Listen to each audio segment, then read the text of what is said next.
ओम नमो भगवते वासुदेवाय। आप सभी का हमारे YouTube चैनल पर हार्दिक स्वागत है। आज जाने जगन्नाथ मंदिर का पौराणिक इतिहास कथा। माना जाता है कि भगवान विष्णु जब चारों धामों पर बसे अपने धामों की यात्रा पर जाते हैं तो हिमालय की ऊंची चोटियों पर बने अपने धाम बद्रीनाथ में स्नान करते हैं। पश्चिम में गुजरात के द्वारिका में वस्त्र पहनते हैं, पुरी में भोजन करते हैं और दक्षिण में रामेश्वरम में विश्राम करते हैं।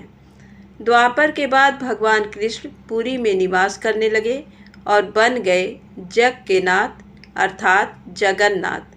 पुरी का जगन्नाथ धाम 4 धामों में से एक है।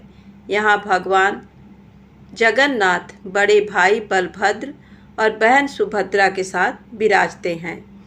हिंदुओं की प्राचीन और पवित्र 7 नगरियों में पुरी उड़ीसा राज्य के समुद्री तट पर बसा है।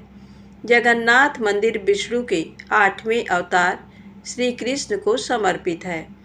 भारत के पूर्व में बंगाल की खाड़ी के पूर्वी छोर पर बसी पवित्र नगरी पुरी उड़ीसा की राजधानी भुवनेश्वर से थोड़ी दूरी पर है।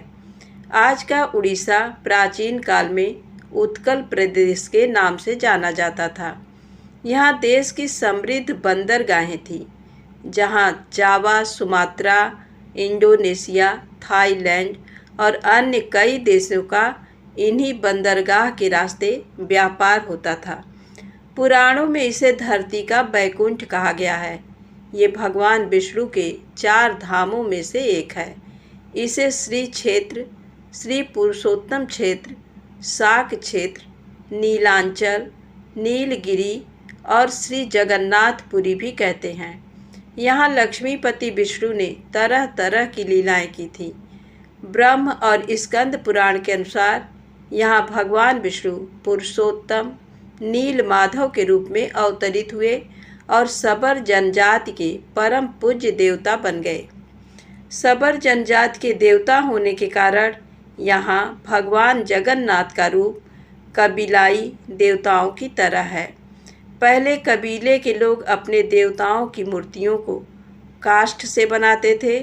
जगन्नाथ मंदिर में सबर जनजाति के पुजारियों के अलावा ब्राह्मण पुजारी भी हैं। ज्येष्ठ पूर्णिमा से आषाढ़ पूर्णिमा तक सबर जाति के दैतापति जगन्नाथ जी की सारी रीतियां करते हैं। पुराण के अनुसार नीलगिरी में पुरुषोत्तम हरि की पूजा की जाती है। पुरुषोत्तम हरि को यहाँ भगवान राम का रूप माना गया है।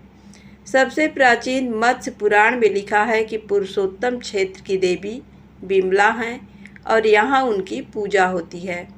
रामायण के उत्तरखंड के अनुसार भगवान राम ने रावण के भाई विभीषण को अपने इक्ष्वाकु वंश के कुल देवता भगवान जगन्नाथ की आराधना करने को कहा। आज भी पुरी के श्री मंदिर में विभीषण वंदापना की परंपरा कायम है। स्कंद पुराण में पुरी धाम का भौगोलिक वर्णन मिलता है। स्कंद पुराण के अनुसार पुरी एक दक्षिणावर्ती शंख की तरह है और ये 5 कोस यानी 16 किलोमीटर क्षेत्र में फैला है। माना जाता है कि इसका लगभग 2 कोस क्षेत्र बंगाल की खाड़ी में डूब चुका है। इसका उदर है समुद्र की सुनहरी रेत, जिसे महोदधि का पवित्र जल धोता रहता है। सिर वाला क्षेत्र पश्चिम दिशा में है, जिसकी रक्षा महादेव करते हैं। शंख के दूसरे घेरे में शिव का दूसरा रूप ब्रह्म कपाल मोचन विराजमान है। माना जाता है कि भगवान ब्रह्मा का एक सिर महादेव की हथेली से चिपक गया था और वह यहीं आकर गिरा था। तभी से यहाँ पर महादेव की ब्रह्मा रूप में पूजा करते हैं। शंख के तीसरे वृत्त में माँ बिमला और नाभि स्थल में भगवान जगन्नाथ रथ सिंहासन पर विराजमान है। इस मंदिर का सबसे पहला प्रमाण महाभारत के वन पर्व में मिलता है। कहा जाता है कि सबसे पहले सबर आदिवासी विश्ववसु ने नील माधव के रूप में इनकी पूजा की थी। आज भी पुरी के मंदिरों में कई सेवक हैं जिन्हें दैतापति के नाम से जाना जाता है। राजा इंद्रद्युम्न मालवा का राजा था, जिनके पिता का नाम भारत और माता का नाम सुमति था। राजा इंद्रद्युम्न को सपने में हुए थे जगन्नाथ के दर्शन। कई ग्रंथों में राजा इंद्रद्युम्न और उनके यज्ञ के बारे में विस्तार से लिखा है। उन्होंने यहाँ कई विशाल यज्ञ किए और एक सरोवर बनवाया। एक रात भगवान विष्णु ने उनको सपने में दर्शन दिए और कहा, नीलांचल पर्वत की एक गुफा में मेरी एक मूर्ति है, उसे नील माधव कहते हैं। तुम एक मंदिर बनवाकर उसमें मेरी ये मूर्ति स्थापित कर दो। राजा ने अपने सेवकों को नीलांचल पर्वत की खोज में भेजा।